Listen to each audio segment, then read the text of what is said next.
তাহলে পিকনিকে ফ্রাইড রাইসটাই করা হোক। ফ্রাইড রাইস যদি হয় তো আমি পিকনিকে যাব না বলে দিছি। ব্রয়লার মাংস, ভাত আর আলু সানা করতে হবে। এই হজম করতে পারবে নাই, বস আছে রিচ খাইলে ফুটোর ডুম, ঠিক তো? আমাকে কেমন বুড়া বলছে দেখ। আমি সোজা সাপটা কথাই বলি, কিন্তু মালটা আমি অল্প টেढ़া আছি। কাকার ঘরে এক কুচুড়ি চাল আছে, আর কিনতে হবে নাই, কাকাই তো দিবে। কালিকার ছেলে আপনি বড় বড় বলি বড় বলি। ও আমার ঘরে এক কুচুরি চাল আছে, সেইটা কি বারোয়ারে পাইছিস? ভাত যদি করতে হয় তোমাকেই পুরা চালটা দিতে হবে, আর যদি ফ্রাইড রাইস করা হয় তাহলে আদায় করে হবে। আর তোরা ঝামেলা করিস না, দরকার হলে মুড়ি খাবো মুড়ি খাবো।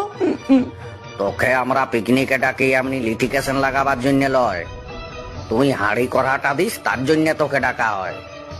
তুই এই ফ্রাইড রাইসের কথাটা আগে তুলেছিস।